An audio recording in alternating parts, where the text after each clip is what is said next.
bagay ipapahayagan sa iyo ng Diyos, ay talagang totally buhay ang mararanasan ng tao kapag siya'y nagpailalim sa Diyos. Kasi bukod na protektado ka, then provided ka, makikita mo ang mga hindi nakikita ng iba. Okay?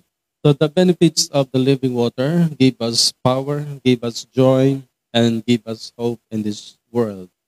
It maintains us healthy and holy. Holiness. Yan. Maganda pala ito kasi magkaroon tayo ng healthy lifestyle at pagiging banal. Pinapagaan ng Diyos lahat dahil sa pananampalataya. Maganda po yan na nararamdaman mo ang gaan ng buhay kahit may mga problem-solving situation dahil sa pananampalataya. Kaya advantage ng tao kung namuhay sa pananampalataya kasi pinapagaan, pinapaganda, kahit kusot ay maayos pa rin ang nakikita mo sa daigdig na ito. Mapanatili ang spiritual energy. Yan, maganda po ito. Ito yung ang pinaka-benefits sa mga taong nakatanggap na ng living water, banal na espiritu. Mapanatili ang spiritual energy. Kaya hindi siya madaling sumusuko. Okay? And hindi niya kaugalian yung umayaw. Okay? The positive force of energy ay lulukob sa iyo. Kaya instead na naghahangad ka ng material, mas naisip kong spiritual. Dahil mas mahalagang elemento ito sa buhay ng tao. So sa mga taong mananampalataya, nakikita nila kung mas maganda pa ang peace of mind kaysa yung iba kasi ay nag-struggle pa rin hanggang ngayon. Yung pamumuhay ay confusing. Minsan frustrating. So if you confess and believe in Jesus, you will have the living water. Water is healing energy. Yan. Hindi natin nakita ito eh. Na ang tubig pala ay merong special energy from God.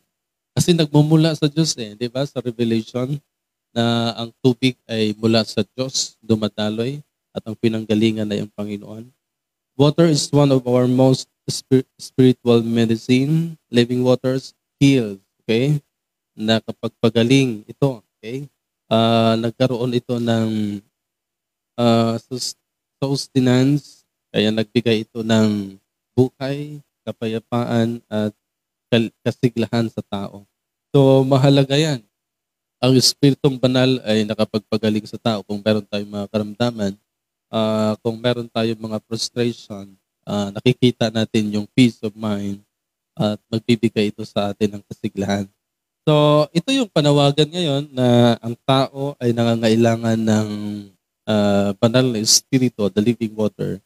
Una, for sustenance. Okay? Kailangan nating ma-sustain, ma-maintain.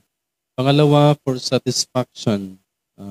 Kasi yung mga taong hindi satisfied, naghahanap, nagsasaliksik, lumalayo. Okay? Kung ano-ano lang ginagawa.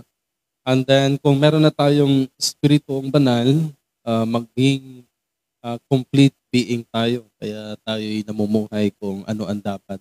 Spiritually fulfilled in the grace and power of God. So, yan yung pinaka-advantage mga kapatid kung namuhay na sa atin ang Espiritong Banal. Okay? We need Jesus, we need God, we need the Holy Spirit. The living water is only available through faith in Jesus Christ. Yan, napakaganda po na ang tubig na magbibigay buhay ay maging available lang sa tao sa pamamagitan ng kanyang pananampalataya kay Kristo. Okay? The river of life represents God's life-giving presence. Yan. Kung nasa inyo ang Diyos, napakaganda. Okay? Si Yahweh namuhay kay David, kay Abraham, nakipagtipan kay Noah, di ba? Sa Old Testament, mga propeta, kay Elijah. Kakaiba ang kanilang nagagawa dahil kasama nila ang Diyos. So, ganun din po, kung nasa atin yung Espiritong Banal, namuhay ang Diyos sa atin, so, napakaganda, magagawa natin ang ninanais natin. So, ang pangako ni Kristo, God never leave us. Okay? Nasa atin ang Diyos, He is always with us. God lives in us. So, the rest of our life, ang Diyos ay nangako na maging kasama natin siya sa hamon ng buhay. Siyempre sa tagumpay ng buhay, andyan ang Panginoon. So kung nagnanais ka ng power, energy, positive energy. Yun, the living water. Ang tinutukoy dito ay ang paglapit natin sa Diyos ang magbibigay sa atin ng full sustenance, satisfaction, at masasabi nating complete being tayo sa panahon na kasama natin ang Diyos. Okay? So, yun ay magandang realization na sa pamumuhay natin, hindi talaga pwedeng hiwalay ang Diyos. Dapat maging driver ang Diyos sa tao para secure. Kasi ang daigdig, puro panlilin lang. Kaya ang mundo ay maraming pagsubok, problem-solving situation. Kailangan natin ng kasiguruhan. Kailangan natin ng kaayusan. So makita natin yan sa Espiritu Banal sa Panginoon. Okay, Amen? And the name of the Father,